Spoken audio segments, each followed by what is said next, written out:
আজকে দেখেননি কি সুন্দর টুপি মাথায় দিয়েছে ডক্টর মোহাম্মদ ইউনূস, দেখে মনে আছে না একজনের সেরকমই। সুতরাং ওনার এই টুপির এই মর্যাদাও রাখা লাগবে। এদেশের জনগণ এবং ছাত্র জনতার যে সেন্টিমেন্ট আপনাকে বোঝা লাগবে। সবাই আমরা এখন চাচ্ছি এদেশে কোরআনে কারিমের এই সংবিধান চালু হোক। আগস্টের 5 তারিখের জরিপ পেয়েছিলাম, ওর আগে জানতাম, দেখেছিলাম আল জাজিরা থেকে। বাংলাদেশে 100 জনের মাত্র 15 জন চাইতো এদেশে কোরআন কায়েম হোক, কিন্তু এই 3 মাস 10 দিনের ব্যবধানে জরিপ পেয়েছি বাংলাদেশে এখন 100 জনের 58 জন মানুষ চাইছে কোরআনের রাজ এদেশে কায়েম হোক। আর কিছুদিন যেতে দেন, আমার যতটুকু বিশ্বাস, বাংলাদেশি তাফসিরুল কোরআন মাহফিল লিখেছেন, আমরা তাফসির আকারে কথা বলবো ইনশাআল্লাহ। আমার আলোচনার বিষয়, মানুষের কপাল নষ্ট হয় পাপের কারণে। কিসের কারণে বলেন? রব্বুল আলামিন বলেন, আমা সাবাকুম মিন মুসিবাতিন ফাবিমা কাসাবাত আইদিন নাস ইলা আখিরি আয়া। সূরা শুরার ভেতরে আল্লাহ জানিয়েছেন, জলে স্থলে যে বিপদ আপদ মুসিবত গুলো তোমাদের উপরে আসে, সব তোমাদের হাতের কামাই করা পাপের ফসল। অধিকাংশ গুলো আমি আল্লাহ মাফ করে দেই, ওয়া ইয়াফু আন কাসীর। যত অপরাধ তোমরা দুনিয়াতে সংগঠিত করো, সব পাপের শাস্তি যদি দুনিয়ায় পাঠাতাম, শ্বাস ফেলার সময় পেতে না। এই জন্য বাংলার মানুষেরা আমাদের হেফাজত করা লাগবে, আমাদের জীবনটাকে। আমরা এমন কোনো অপরাধ যেন না করে যে অপরাধের শাস্তি আল্লাহ দুনিয়ায় পাঠিয়ে দেয়। বিশ্বনবীকে যেদিন তিনি নিয়ে উঠছিলেন ফেরেশতা জিবরাইল, মেরাজে যাবার সময় তিনি আসমানের দিকে তাকিয়ে দেখলেন কালো কালো পিপিলিকা উঠতেছে। এটা তাফসিরে কাবিরের থেকে বলছি, পিপিলিকা উঠতেছে কালো কালো, আবার কিছু কালো কালো পিপিলিকা নামতেছে। নবীজি জিজ্ঞাসা করলেন, ইয়া আখি জিবরাইল, ভাই জিবরাইল, এগুলো যে ওঠে নামে কি? ফেরেশতা বলে, হে রাসূল, আপনার উম্মতের ভেতরে যারা অপরাধ করে গোনাগুলো উঠতেছে আল্লাহর কাছে। আর ওই যে কালো কালো পিপিলিকা নামে গোনার বদৌলতে আল্লাহ আযাব পাঠাচ্ছে তাদের উপরে। মুফাসসির লিখেছেন, এই পৃথিবীতে যে যেই ধরনের গোনা করে, অপরাধ করে, ওই অপরাধটা আল্লাহ তুলে নেয় উপরে। ওই অপরাধের যতটুকু শাস্তি হয় আল্লাহ দুনিয়ায় তার জীবনে গজব করে পাঠিয়ে দেয়। তাহলে এখান থেকে আমি কি নিলাম? আমার শিক্ষা নেওয়ার বিষয়ে আমি এমন কোন অপরাধ যেন না করি, ওই অপরাধের শাস্তি দুনিয়ায় নাজিল হলে আমি টিকতেই পারি না। এই আয়াতের ব্যাখ্যায় আমি পেয়েছি সূরা নমল 52 নম্বর আয়াতটা, 19 নম্বর পারার 20 নম্বর পৃষ্ঠা 7 নম্বর লাইনে আছে।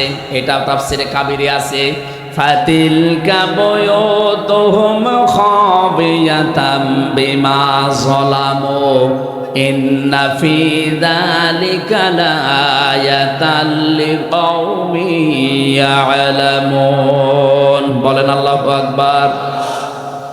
আল্লাহ পাক বলেন, ফাতিলকা বুয়ুতুহুম, এ কি এখানে কি আরম্ভ হয়েছে? হ্যাঁ না, এখানে দাঁড়িয়ে আছেন কোন কারণে? হয় বসেন না চলে যান।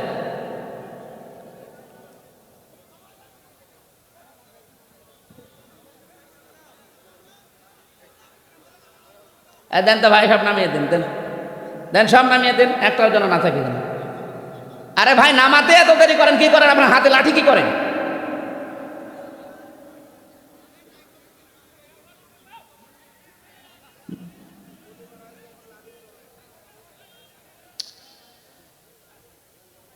আমার ভাইরা, আল্লাহ পাক বলেন, ফাতিলকা বুয়ুতুহুম, বাইতুন দেয়নি, বুয়ুত বহু বচন। তিলকার আগে ফা আছে। আল্লাহ যেন তার আঙ্গুল দিয়ে ভাবে আমাদেরকে দেখাচ্ছেন, এই সেই ঘরগুলো, এই সেই, এই জবাব দেন না কেন?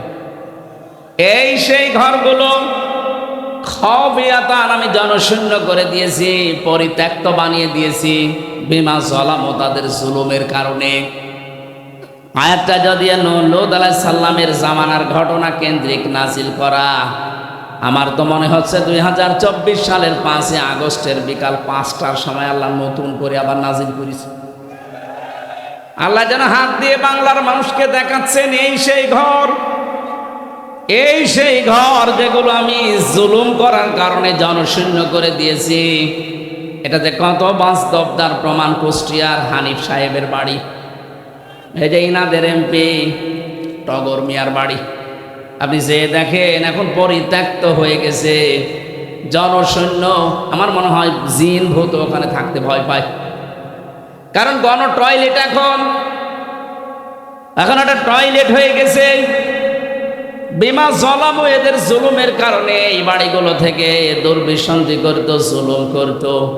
কাকে কাকে সকালে মিথ্যা মামলা দিয়ে ধরিয়ে দেবে, কার জীবনটা নষ্ট করবে মিথ্যা সাক্ষী দিয়ে এই ঘর থেকে ষড়যন্ত্র করতো বসে বসে। আল্লাহ বলেন শত জায়গায় এগুলো হয়েছে। ওই জালেম শুধু না, জালেমদের বাড়ি ঘর পর্যন্ত অভিশপ্ত বানিয়ে দিয়েছি। আমি 630টা থানার খবর জানি বাংলাদেশে, প্রায় থানায় আমি গেছি। এই 3.5 মাসের ভেতরে দেখতে পেয়েছি অধিকাংশ জালিমের বাড়ি ঘর আর আল্লাহ রাখেন নাই, সবগুলো উজাড় গৃহ বানিয়ে দিয়েছেন। এখন এগুলো বানিয়েছে কে?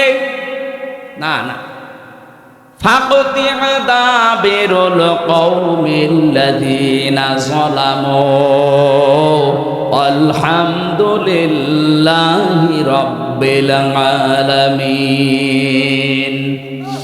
সূরা নাম 7 নম্বর পারার 12 নম্বর পৃষ্ঠা 4 নম্বর লাইনের 45 নম্বর আয়াতের প্রথম অংশে আছে রব্বুল আলামিন বলেন, জালেমদের শিকড় কেটে দেওয়া হয়ে গেছে। কতিয়া এটা মজহুল, এর ফাইল জানা নেই, কে কেটেছে কেউ জানে না। আপনি সারা দেশে জালেমদের বাড়ি খোঁজ নিয়ে দেখেন, ভেঙেছে কে, একজনেরও নাম পাবেন না। এই কথা বলছে না কেন? আপনাদের রংপুর বিভাগ আমি জানি না, খুলনা বিভাগের কথা বলছি। জালেমদের বাড়ি ঘর আর নেই, সবগুলো এখন জাতীয় টয়লেট। এমনি এমনি এগুলো হয়নি। আল্লাহ বলেন বিমা জালামু, এখানে বসে জুলুম করতো, জুলুমের দুর্বিসন্ধি করতো এরা। ইন্না ফি যালিকা লাআয়াতান, লামে তাকিদ, অবশ্যই এর ভেতরে তোমাদের জন্য শিক্ষা আছে। লিকাউমি ইয়ালামুন, যারা জ্ঞানী তাদের জন্য এখানে শিক্ষা। এদের এত বড় 15 বছরের কঠিন শিকড় যদি আল্লাহ কেটে ফেলতে পারেন, আগামী 5 বছরে অনেকে চিন্তা ভাবনা নিয়ে আসে, এই দুর্বিসন্ধি আটতেছে, আগে চেয়ারে বসি, দেখেন কি করি। কথা বলেন এখন অনেকে কিন্তু ধান্দায় আছে যে থালা আগে হাতে পায়, দেখেন কি করি। কি করবেন আপনি? জামাল ভাই তো টাচ দিয়েছিল, জুলুম যারাই করবে পৃথিবীতে তাদেরকে আল্লাহ নিশ্চিহ্ন করে দেবে, তাদের বাড়ি ঘর পর্যন্ত পরিত্যক্ত বানিয়ে দেবে। এত বড় বিশাল শিকড় যদি আল্লাহ তুলে দিতে পারে, আপনি টের পেয়েছেন 15 বছর ওদের শিকড় কত নিচে নেমেছিল। ইউনিয়ন থেকে শুরু করে সংসদ পর্যন্ত প্রতিটি জায়গায় ওদের শিকড় এত নিচে নেমেছিল যে টান দিয়ে তোলার মতো আমাদের খবর ছিল না। আল্লাহ পাক বলেন জালেমদের শিকড় কেটে ফেলা হয়ে গেছে। কেটেছে কে কেউ জানে না। বাংলাদেশে কার নামে আপনি মামলা দেবেন, একজনকেও পাবেন না। এই কথা বলেন এখানে। হানিফের এত সুন্দর সাজানো গোছানো বাড়ি, আপনি এখন যে দেখেন ওটা এখন টয়লেট। কারণ টয়লেট করবে যেখানে বসে, ও টয়লেটের প্যান পর্যন্ত মানুষ খুলি নিয়ে চলে গেছে। কোথায় বসবে জায়গা পায় না, ইটও তো নেই, ইটও খুলে নিয়ে চলে গেছে। এই জন্য কেউ এদিকে কেউ এদিকে কেউ এদিকে, যে যেদিকে পারে মুখ দিয়ে মনে হচ্ছে যে জামাতবদ্ধ টয়লেট চলছে। তাহলে আমাদের এখান থেকে নেওয়ার বিষয় এই, এদের এত বড় শিকড় যদি মাটির সাথে মিশে যেতে পারে, আগামীতে যারা এই ধান্দায় আছেন যে চেয়ারে বসি দেখেন কি করি, আপনার বাড়িও আল্লাহ উজাড় গৃহ বানিয়ে দেবে, কোনো ব্যাপারই না। অলরেডি অনেকের উপর থেকে আল্লাহ জনগণের মন কিন্তু বেশিরভাগ সরিয়ে নিয়েছে তাদের কর্মকাণ্ডের কারণে। এই জালেমরা যদি জুলুম করার কারণে, চাঁদাবাজি করার কারণে মানুষের মন থেকে উঠে যায়, আগস্টের 5 তারিখের পর থেকে যারা চাঁদাবাজি আরম্ভ করেছেন, আপনি কি মনে করছেন জনগণ আপনাকে ভালোবাসে? এমনি 15 থেকে কমনে তাকাও, এমনি 15 থেকে 58% মানুষ চলে এসেছে। মানুষের মেধা বুদ্ধি এখন কাজ করছে। এতদিন এটা বাধা ছিল, এখন খুলে গেছে। আর আন্তর্জাতিক মহল তো আছে, এই জন্য সাবধানে। গত পরশু দিনের নারায়ণগঞ্জের বন্দরের চাঁদাবাজিটাও কিন্তু মানুষ দেখতেছে। বিএনপির নাম করে এগুলো যারা করতেছেন, আপনার কিন্তু কপালে আগুন লাগবে, আপনি টের পাচ্ছেন। চাঁদাবাজি করে যদি সম্পদ বানানো যায়, হয়তো এই পাশের জেলা বগুড়া, আপনি বলেন তো বগুড়ার যে কৃতি সন্তান শহীদ প্রেসিডেন্ট জিয়াউর রহমান, তিনি কত কিছু রেখে যেতে পারতেন, কিছুই তো রেখে যাননি। তার পরবর্তী প্রজন্ম যদিও লাইন মতো ছিল না, সেটা আলাদা বিষয়। বঙ্গবন্ধুকেও তো মানুষ হত্যা করেছে, জিয়াউর রহমানকেও হত্যা করেছে। একজনের নাম শুনলে মানুষ বলে শহীদ, আর একজনকে পিটিয়েও শহীদ বলানো যায় না। এমনি এমনি এটা তার জীবনে এমন এমন কিছু কাজ আপনি পাবেন। আরাফাতের ময়দানে যে নিমের গাছ, ওই দেশের মানুষ জিয়া ট্রি বলে ডাকে, তার মানে জিয়া ওই গাছটা লাগিয়েছিল। লক্ষ লক্ষ হাজিরা আরাফাতের এই ময়দানে, উত্তপ্ত ময়দানে একটু ছায়া পায়। আমার মনে হয় আরাফাতের ময়দানে যেহেতু দোয়া কবুল হয়, লক্ষ লক্ষ হাজিরা যখন ওখানে থাকে, গাছের ছায়া পাওয়ার পরে যদি মন থেকে দোয়া করে, ছায়ার ব্যবস্থা যে করেছে আল্লাহ তুমি মাফ করে দিও, কবুল হয়ে যাবে। কিন্তু আপনি তার আদর্শ ধারণ করার কথা বলেন, আর আপনি চাঁদাবাজি করেন। আপনি মানুষ, খবর যদি জায়গা মতো চলে যায়, দলীয় পদ না, জীবন পর্যন্ত থাকবে না। এই জন্য আমরা শিক্ষা নেব, আমরা যেন চাঁদাবাজি না করি, এবং কেউ করলে আমরা করতেও দেব না। আমিরে জামাত ডাক্তার শফিকুর ডাক্তার শফিকুর রহমান ঘোষণা দিয়েছে, এই দেশে যদি ইসলাম আমরা নিয়ে আসতে পারি, এদেশে চাঁদাবাজি হবে না, কাউকে করতেও দেব না। এটা আমরা চাই না। এই জন্য জালেমদের যে পরিণতি হয়েছে গুনার কারণে, অপরাধের কারণে, আমাদের হোক, আমরা চাই। আল্লাহ পাক বলেন যাহারাল ফাসাদু ফিল বাররি ওয়াল বাহরি বিমা কাসাবাত আইদিন নাস লিয়ুযীকাহুম বা'দাল্লাযী আমিলু লাআল্লাহুম ইয়ারজিউন। সূরা রুমের 41 নম্বর আয়াতে আছে, জলে স্থলে যে বিপদ আপদ মুসিবত গুলো আসে, একটাও আমি দিতে চাই না, সব তোমাদের হাতের কামাই করা ফসল। আমি চাই এগুলো দিয়ে তোমাদেরকে তোমাদের পাপের কিছু শাস্তি দিতে, যেন তোমরা ফিরে আসো। এই জন্য আমি ওই যে শানে নজর বলছিলাম, বিশ্ব নবী যখন দেখলেন কিছু পিপিলিকা উঠতেছে আকাশে, আর কিছু পিপিলিকা কালো কালো নামতেছে, ফেরেশতা বলে, হে রাসূল, এই যে ওঠে এগুলো আপনার উম্মতের পাপের ফসল উঠতেছে, আর যেগুলো নামে ওগুলো তাদের পাপের কারণে আল্লাহ গজব নামাচ্ছে। তাহলে দুনিয়া আমরা যারা বাস করি, আমাদের এই মুহূর্তে সতর্ক হওয়া লাগবে।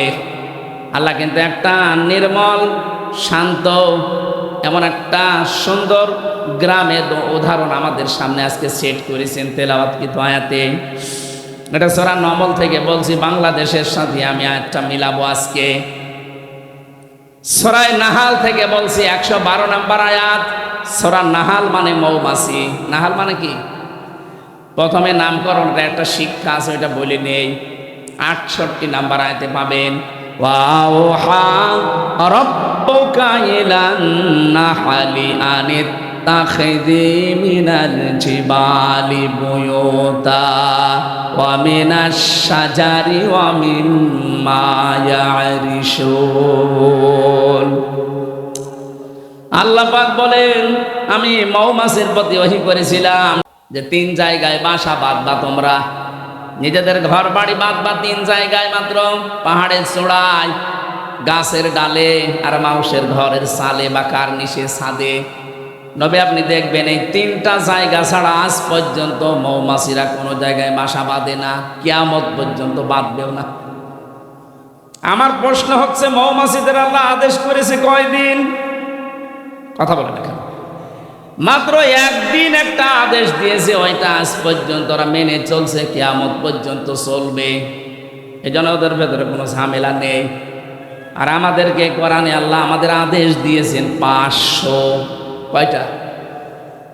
একটাও আমরা মানি না। ওরা একটা আদেশ পেয়ে একটাই মেনে চলছে, ঝামেলা নেই। 500টা পেয়েছি, একটাও মানি না, ঝামেলা হবে না? হবে কি?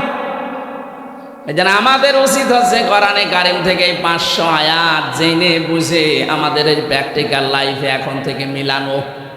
তাহলে ওই যে পাপগুলো উঠতেছে ওগুলো বন্ধ হয়ে যাবে। কারণ কোরআনের সমাজ যখন কায়েম হয়, কোরআন যখন বিজয় হয়, তখন হালালকে হালাল, হারামকে হারাম জানা এবং ছেড়ে দেওয়া সহজ হয়।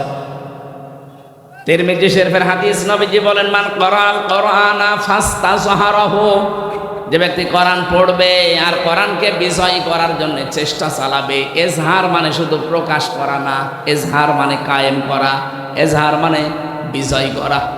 কোরআন যদি সত্যি ব্যক্তি, পরিবার, সমাজ আর রাষ্ট্রে বিজয়ী হয়, ফাহাল্লা হালালাহু ওয়া হাররামা হারামাহু, হালালকে হালাল আর হারামকে হারাম জেনে ছেড়ে দেওয়া সহজ হয়। এ বাংলাদেশে 54 বছরে কোরআন বিজয়ী হয়নি। এই জন্য হালালকে হালাল জানার পরও আমরা অনেক জায়গায় মানতে পারিনি, হারামকে হারাম জানার পরও ছেড়ে দিতে পারিনি। কথা বলে না কেন? এই যে সুদ হারাম জানার পরও আমরা ছেড়ে দিতে পারি না। কারণ কি? কারণ কোরআন এই দেশে বিজয়ী নেই। কোরআনে কারিম যেখানে অর্থনীতিতে থাকা দরকার ছিল, ওই জায়গায় কোরআন আজ নেই। জাকাত ভিত্তিক অর্থনীতি রাষ্ট্রীয়ভাবে কায়েম করতে চেয়েছিল কোরআনে কারিম, সেখানে আমরা নিয়ে যেতে পারিনি। এই জন্য সুদ ভিত্তিক অর্থনীতি জারি থাকার কারণে হারামকে হারাম জানার পরও আমরা অনেকে এখন মানতে পারছি না। অর্থনীতির যে চ্যাপ্টারগুলো আছে, সূরা বাকারার 168 কি 175 নম্বর আয়াত থেকে 80 নম্বর আয়াত পর্যন্ত তাফসিরে ফি জিলালিল কোরআন দেখবেন। ব্যবসা যে একটা ইবাদত, অর্থনীতি একটা ইবাদতের মূল মানদণ্ডের ভেতরে একটা, অনেকে আমরা জানিও না, মানিও না। কারণ না জানলে আপনি মানবেন কি করে? এখানে 100 জনের মনে হয় 98 জন ফেল করবে। মোশারাকা কি বলেন তো? মোদারাবা কি বলেন তো? মোরাহাবা কি বলেন তো? বায়ে সালাম কারে বলে? বায়ে ইস্তেসনা কারে বলে? বায়ে মুআজ্জাল কারে বলে? বায়ে ওয়াহিদা কারে বলে? 28টা নিয়ম আছে। আপনি যে ব্যবসা একটা ইবাদত, একটাও জানেন না, তো ইবাদত হচ্ছে কি করে? অথচ বিশ্ব নবী নিজের জীবনে মোদারাবা তিনি পালন করে দেখিয়েছেন। ইসলামী ব্যাংকে এখন যেটা আছে, হযরতে খাদিজাতুল কুবরা অর্থ দিয়েছিলেন, নবীজি শ্রম দিয়েছিলেন। এইটার নাম আরবিতে মোদারাবা বলে। ইসলামী ব্যাংকে যান, টাকা পয়সা দেবেন, আপনার টাকা আর তাদের শ্রম। তারা বিভিন্ন কায়দা কৌশলগুলো ব্যবহার করে আপনার টাকায় আরো টাকা বাড়তে থাকবে। আর বাকি যে ব্যাংকিং ব্যবস্থা দেশে আছে, সোনালী, চৈতালি, রূপালী, আমি বাকিগুলোর নামও জানি না, সব ব্যাংকে দেখবেন সরাসরি আপনাকে জবাই করায়।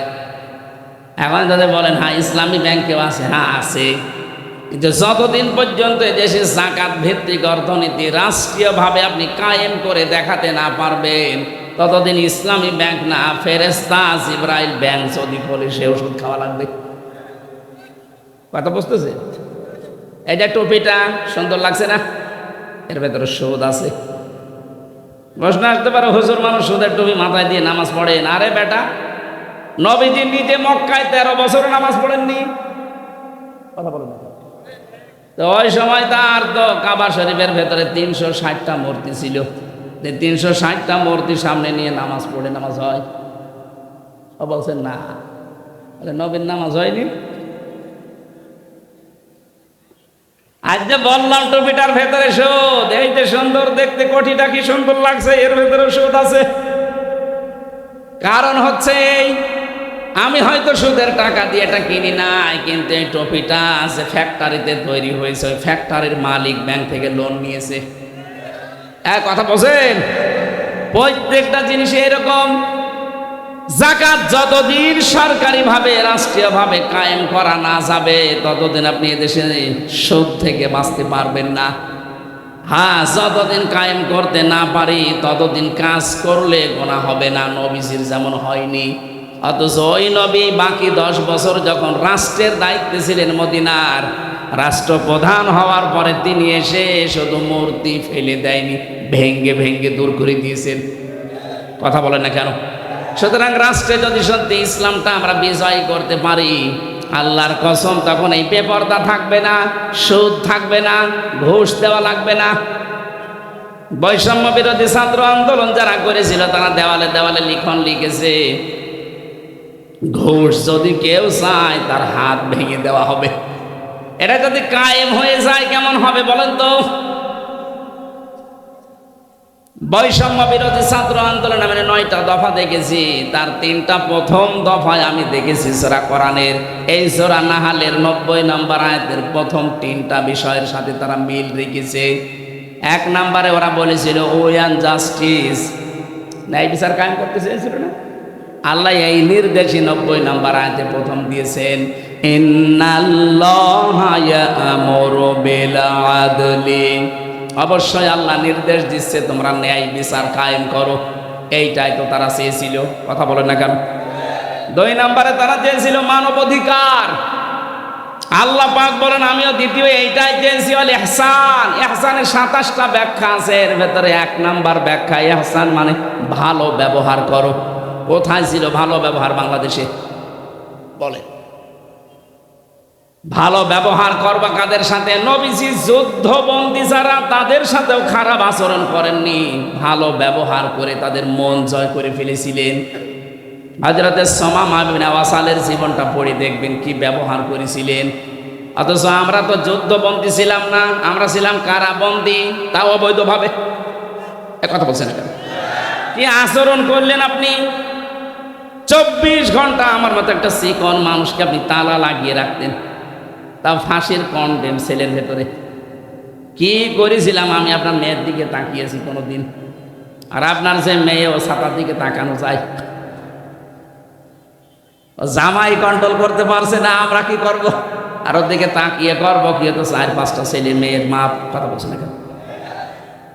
দেখার মতো হলে না এই 2-1বার একটু না, আমি এটা আর বলবো। একবার এক রশ্মিকার নাম বলে মুসিবতে আছে। আমি যেটা বলতে চাচ্ছি, আপনি কোন কারণে একটা কারাবন্দির সাথে এটা করলেন? নবীজি জীবনে যুদ্ধবন্দির সাথে এটা করেননি। ইহসান কোথায় পেয়েছেন? এই কারণেই তো জনগণ নেমে পড়েছে রাস্তায়, যে আমরা মানব অধিকার চাই, আমরা মানবতা চাই। 3 নম্বরে তারা বলেছিল আমরা বৈষম্য মুক্ত বাংলাদেশ গড়তে চাই। এটা 3 নম্বরে আল্লাহ দিয়েছেন, ওয়া ইতাইদিল কুরবা। এই আয়াতে আমি 3টা পেয়েছি, আর সূরা নমলের ভেতরে পেয়েছি আরো 3টা, আর বাকি 3টা আমি এখনো পাইনি। হয়তো বাস্তবতা দেখে তারা বানিয়েছে। এই 9টা বিষয় তারা এমনি এমনি দেয়নি। সত্যি যদি বাংলাদেশে এগুলো আমরা কায়েম করতে পারি, যার জন্য আবু সাইদের রংপুরের জীবন দিয়ে গেল, মুগ্ধ, ইয়ামিন, রায়হান, ফয়সাল, বিথি সহ প্রায় 2732 জন ভাই বোন জীবন দিয়েছে। এদের এই রক্তের ঋণ শোধ করতে হলে অবশ্যই তাদের যে দফাগুলো ছিল এগুলো আমাদের এখন বাস্তবে দেখানো দরকার। এটা নিয়েও এখন ষড়যন্ত্র হচ্ছে। আমার ভাইরা রংপুরবাসী, যে কথাটা বলতে চাচ্ছিলাম আপনাদের, আমাদের অপরাধ বাদ দেওয়া লাগবে। যে যেখানে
আল্লাহ এমন ভাবে নিরাপত্তা দিয়েছিলেন, অমাং দাখল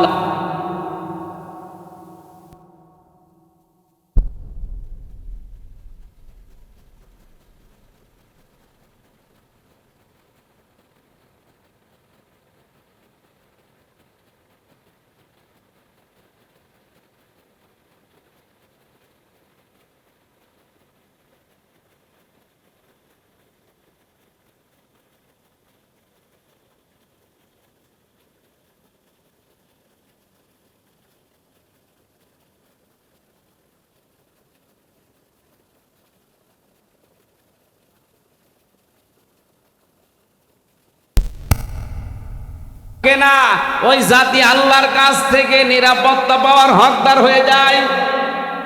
এটা আছে সূরা আনআম 7 নম্বর পারা 15 নম্বর পৃষ্ঠা 17 নম্বর।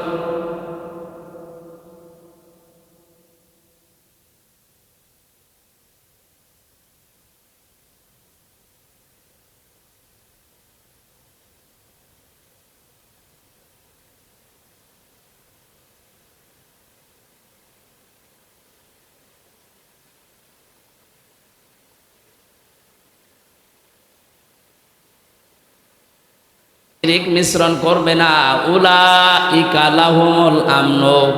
আল্লাহ যেন এভাবে দেখিয়ে দিচ্ছেন যে এরা আমি আল্লাহর কাছ থেকে নিরাপত্তার হকদার। জোরে বলেন সুবহানাল্লাহ। ও রংপুরবাসী, 56,000 বর্গ মাইল আমরা চাই এ দেশটাও আল্লাহ নিরাপত্তা দিয়ে দিক। বিশেষ করে প্রতিবেশী নামে এই কলঙ্ক, এই কুলাঙ্গার রাজা আরম্ভ করেছে যে ষড়যন্ত্র এখন ওরা চালাচ্ছে, এখনো আমরা শান্তি স্বস্তি নিরাপত্তায় নেই। কথা বলো না কেন? জালেম চলে গেছে তাতে কি হয়েছে? ওর বেতারটা এখনো আছে। দুই দিক থেকে ওরা ষড়যন্ত্র যা করছে, এদেশকে এখন যদি সত্যি নিরাপত্তা আল্লাহর চাদরে ঢেকে রাখতে চান, শিরিক মুক্ত জাতি তৈরি করা লাগবে। বাংলাদেশে যত শিরিক আছে তার একেবারে সরাসরি শিরিক হচ্ছে ক্ষমতার মালিক জনগণকে মনে করা। এটা শিরিক না? আলা লাহুল খালকু ওয়াল আমরু, 2 নাম্বার শিরিক। বানিয়েছেন যিনি, হুকুম চলবে তার। অথচ আল্লাহর এই জমিনের বানানো জমিনে আল্লাহর হুকুম বাদ দিয়ে মানুষের তৈরি করা হুকুম যারা কায়েম করতে চান তারা শিরিক করছেন। এরকম 43টা একটা একটা করে মিলাবেন, পেয়ে যাবেন এই দেশে। তাহলে এই শিরিক থেকে জাতিকে যদি আমরা মুক্ত করতে না পারি, এ দেশকে আল্লাহ শান্ত শিষ্ট নির্মল এবং নিরাপত্তা দিয়ে ঢেকে রাখবে না। আল্লাহর অত দায় পড়ে নাই। আপনি চাচ্ছেন কাবার এরিয়ার মধ্যে আপনি নিরাপত্তা, কিন্তু শিরিক করছেন, হবে না। এ জাতিকে আর শিরিক থেকে প্রথমে বাঁচাতে হবে। এই জন্য যাদের ভেতরে এই বিশ্বাস আছে ক্ষমতার উৎস জনগণ, এক্ষুনি বিশ্বাস পাল্টাবেন। জবান খুলে জবাব দেন, ক্ষমতার উৎসকে। এটা আমি বানালাম। আন্নাল কুওয়াতা লিল্লাহি জামিআ কুলিল্লাহুম্মা মালিকাল মুলকি তুতিল মুলকা মান তাশা। এরকম 903 জায়গায় পড়া কোরআনে আল্লাহ আয়াত দিয়েছে, 903 জায়গায় ডাইরেক্ট ইনডাইরেক্ট মিলে, যে ক্ষমতার উৎস আমি আল্লাহ। এটা যারা অন্য কাউকে দিয়ে দেয় এরা শিরিক করছে। এক কথায় বলছে, এবার আল্লাহ যেটা পারে ওইটা অন্য কেউ পারে, বিশ্বাস করার নাম শিরিক। কথা বলে না কেন? মুসলমান আমরা যারা আছি জবান খুলে বলেন তো, ক্ষমতায় দিতে পারে কে? আরো জোরে কে? যারা জনগণকে বিশ্বাস দিয়ে দিয়েছেন, আপনি বলেন তো আপনি নিজের কথায় যে আপনি কিন্তু শিরিক। আর শিরিক যারা করবে তারা মুশরিক। কথা বলছে না কেন? তাহলে মুশরিক জাতিকে আল্লাহ নিরাপত্তা, শান্তি, স্বস্তি, নিরাপত্তা দেবে।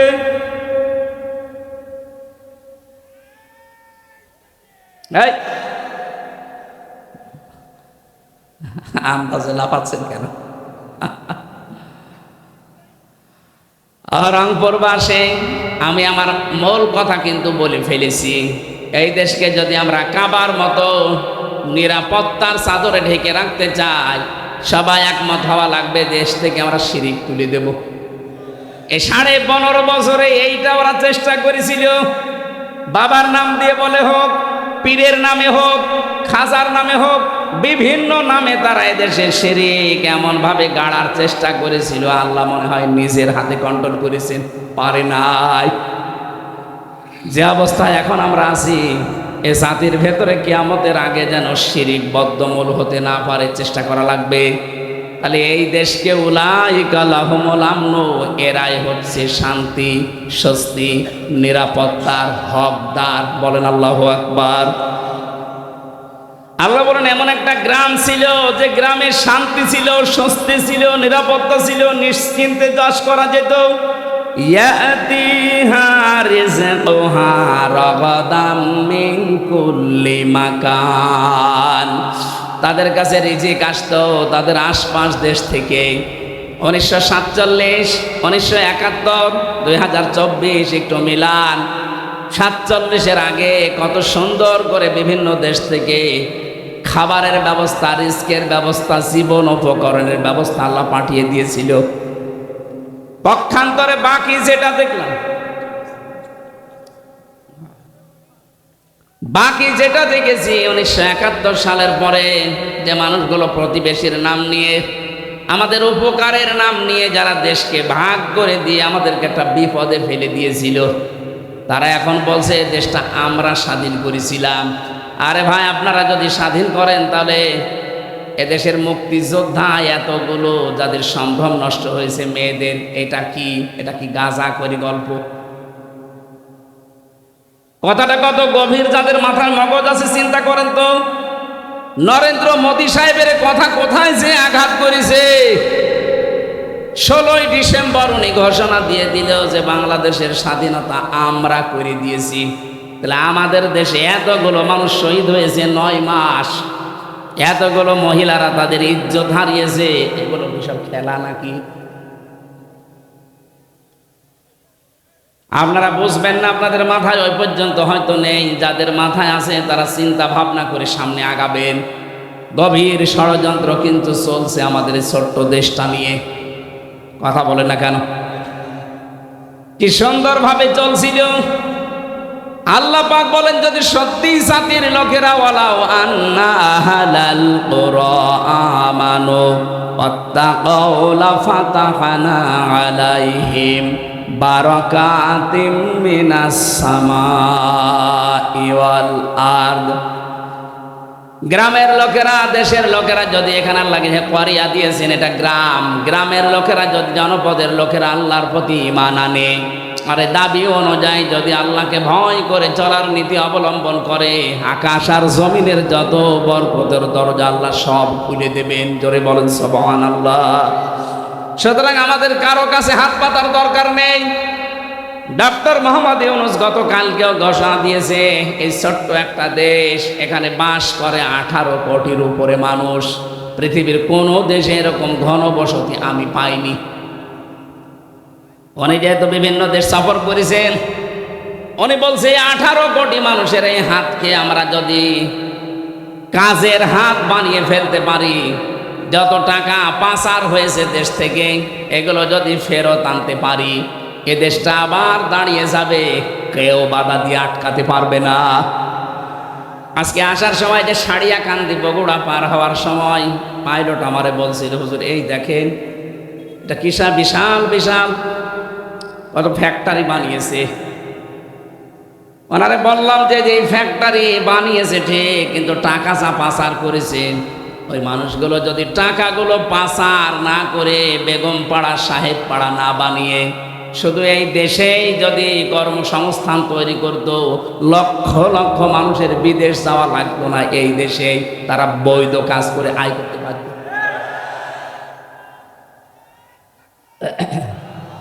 এই কথা বুঝতে দিন, কি করলেন আপনি টাকাগুলো বাইরে গিয়ে? বাইরে তো গিয়েছিলাম কিছুদিন আগে, মালয়েশিয়া, সিঙ্গাপুর আপনি বানিয়েছেন, ওখানে সাহেবপাড়া, কানাডায় বানিয়েছেন বেগমপাড়া, কি হচ্ছে পড়ে আছে এখন। এতগুলো টাকা আপনি সেখানে ফেলে রাখলেন। একটা মূর্খ মানুষও বোঝে যে টাকা এক জায়গায় ফেলে রাখলে ওটা একটা কাগজ, ওটা যদি আপনি কাজে লাগান 10টা মানুষের কর্মসংস্থান তৈরি হবে। 10টা মানুষের পরিবার চলবে, আল্লাহর আরশ আপনার উপরে খুশি হয়ে যাবে। এই দরবেশ মার্কা মানুষগুলোকে কথাও বোঝে নাই। এতগুলো টাকা পাচার করে দেশকে আপনি ঋণের একটা বোঝা দিয়ে গেলেন। এই দেশে এখন যদি কেউ জন্ম নেয় তার মাথার উপরে 1,10,000 টাকা ঋণ। ও এখনো পেট থেকে আসতেই পারল না, তার মাথার উপরে ঋণ 1,10,000 টাকা। কি দিয়ে গেলেন দেশটাকে, আর বলে আমরা রোল মডেল বানিয়েছি। রোল মডেল বানিয়েছেন আপনি, ঋণের রোল মডেল। যতগুলো প্রতিষ্ঠান বানিয়েছে এই দেশে প্রত্যেকটা প্রতিষ্ঠানে যা ধার করেছে এখনো ধার শোধ দিতে আমাদের এখন ঘটি বাটি বিক্রি করা লাগবে। এই জন্য ইউনূস সাহেব আমাদের হাতকে কাজের হাত বানাতে উনি চেষ্টা চালাচ্ছে। আমরা এই হাত কোনোদিন আর মানুষের কাছে এভাবে পাতবো না, এই হাত আমরা এভাবে মানুষকে দিতে আরম্ভ করব। কিন্তু সেই জায়গায় আমাদেরকে পৌঁছাতে হবে। 18 কোটি মানুষের হাতগুলো 36 কোটি হাত যদি কাজের হাত হয়ে যায়। আরে ভাই, সিঙ্গাপুরে দেখলাম ছোট্ট একটা দেশ, রংপুর যত বড় এর অর্ধেক হবে না। সিঙ্গাপুর মাত্র এদিকে ওদিকে 43 কিলোমিটার শেষ, এতটুকু একটা দেশ, অথচ বিশ্বের ভেতরে এখন তালিকায় তারা 2 নম্বরে আছে উন্নতিতে। কেন? এই জন্যে আছে কারণ ওরকম প্রত্যেকেই তাদের কাজের হাত। আমরা আজ কাজের হাত বানাতে পারি না, ভিক্ষার হাত বানাই। প্রতিটি মানুষের এই কাজের হাতগুলো যারা নষ্ট করে দিল টাকা পাচার করার মাধ্যমে, এরা এই জাতির সবচাইতে বড় শত্রু। আল্লাহ বলেন ইয়াতিহা রিজকুহা রাগাদাম মিন কুল্লি মাকান, বিভিন্ন দেশ থেকে আমি তোদের জন্য খাবার, জীবন উপকরণ আসার ব্যবস্থা করে দিতাম। আজ তাকান, আমরা একটু ঘুরে দাঁড়িয়েছি, পাকিস্তান থেকে, চীন থেকে, তুরস্ক থেকে, আমেরিকা থেকে, বিভিন্ন দেশ থেকে আজ খাবার আসা আরম্ভ হয়ে গেছে। একটু শক্ত হয়ে যদি 15 বছর আগে দাঁড়াতে পারতাম, এই দাদারা আমাদের এতদিন বাপ ডাকতো। এখন আরম্ভ হয়ে গেছে অলরেডি। ওদের 2 জনকে আজকেও পিটিয়ে, ভারতে ওদের নিজেদের লোক 2 জনকে পিটিয়ে হাসপাতালের আইসিইউতে ভর্তি করিস, যে তোদের কথার কারণে বাংলাদেশের লোক এখন আলু নেয় না, পেঁয়াজ নেয় না, সব বর্ডারে পৌঁছতেছে। পরশুদিন ডোনাল্ড ট্রাম্প যা বলেছে দেখেছেন, বলেছে আমি জানুয়ারির 20 তারিখে ওত নেব, শপথ নেব। ভারতীয় আছে আমার আমেরিকায় 16 লাখ, এদেরকে সব তাড়িয়ে দেব। আমার মনে হয় মোদি দাদার ধুতি এখন সামলাতে পারবে কিনা আল্লাহ জানে। আমাদের চট্টগ্রাম নিয়ে নেবে, আপনি নিজেরটা ঠেকান, 7 সিস্টার থাকে কিনা। ওই 16 লাখ যদি চলে আসে, এদেশের মানুষের ব্যবসা যদি পাকিস্তান, চীন, তুরস্কের সাথে আরম্ভ হয়ে যায়, আরম্ভ করবে, ঘোষণা অলরেডি দিয়ে দিয়েছে যে তোদের সাথে আমাদের কোনো ব্যবসা নেই। ওরা মনে করেছিল আমরা ওদের কাছে ভিক্ষা চাই, আমরা যে টাকা দিয়ে কিনে নিতাম এইটা ওরা ভাবতো না, মনে হচ্ছে ভিক্ষা দিত। এবার ঠেলা টের পাবে। কথা বলে না কেন? ওরা আমাদের চিকিৎসা দেবে না, কোনো দরকার নেই ওদের চিকিৎসা যাওয়ার। আমরা আহ্বান জানাচ্ছি বাংলাদেশ সরকার, যিনি এখন দায়িত্বে আছেন, উপদেষ্টা, এদেশের প্রতিটি মানুষের কাছে 2 টাকা 5 টাকা করে কালেকশন করেন। অন্তত 5টা আন্তর্জাতিক মানের হাসপাতাল বাংলাদেশের 8টা বিভাগ মিলে বানিয়ে দেন। কাউকে অন্তত এই কোলাঙ্গারদের কাছে যাওয়া লাগবে না। যত টাকা আমাদের কাছে ওরা চিকিৎসার নামে নেয়, ওই জায়গায় না আছে, এখন থেকে দরকার হয় থাইল্যান্ডে যাবেন, সিঙ্গাপুরে যাবেন, দরকার হয় আরো যে সমস্ত দেশ আছে উন্নত, সেখানে যাবেন। কোনো দরকার নেই এদেশে যাওয়ার। এরা আমাদের কলিজা মসজিদ ভেঙ্গে মন্দির বানাচ্ছে। আমার তো মনে হচ্ছে কাবা শরীফের মতো এদের মতো আবার গজব নাজিল হয় কিনা এদেশে আল্লাহ জানে। কারণ ওরা তো আমার গায়ে হাত দেয়নি, দিয়েছে আল্লাহর ঘর কাবা শরীফের মতো মসজিদগুলো। কথা বলেন, কাবা হচ্ছে ইঞ্জিন আর এই মসজিদগুলো সব তার বগি। কাবা যদি আল্লাহর ঘর হয়, এই রংপুর মিঠাপুকুরের এই মসজিদ কার ঘর? আরো জোরে বলেন। এই মসজিদ নির্মাণের জন্য এরা চেষ্টা চালাচ্ছে মনে হয় নাকি? পূর্ণ নির্মাণের উদ্যোগ নিয়েছে, আবার কিয়ামত পর্যন্ত এই মসজিদ এখানে থাকবে। হযরত জিবরাইল পাথর ইব্রাহিম নবীকে দিয়েছিলেন, উনি পাথরটা নিয়ে এভাবে ফিকে মেরেছিলেন। জিবরাইল ওইটা নিয়ে তামাম দুনিয়ার যত এরিয়া আছে সব জায়গায় ছিটিয়েছে, যেখানে যেখানে পড়েছে সেখানে একটা আল্লাহর ঘর তৈরি হয়ে গেছে। এখনো যেখানে হয়নি কিয়ামতের আগে ওখানে হবে। সুতরাং এই মসজিদ অবশ্যই এখানে জিবরাইলের পাথর পড়েছে, নয়তো মসজিদ হতো না। এরা যেহেতু উদ্যোগ নিয়েছে আবার পুনর্নির্মাণ করার জন্যে, আপনার যেন 5টা টাকা হলেও মসজিদে থাকে। আপনার অর্থ যদি মসজিদের কাছে কোরআন প্রচারে যদি ব্যয় না হয় তো কি করবেন? টাকা নিয়ে কি কবরে যাবে না? যার জন্য রেখে যাচ্ছেন ও পরিচয় দেবে না 50 বছর পর। এক কথা বলে না কেন?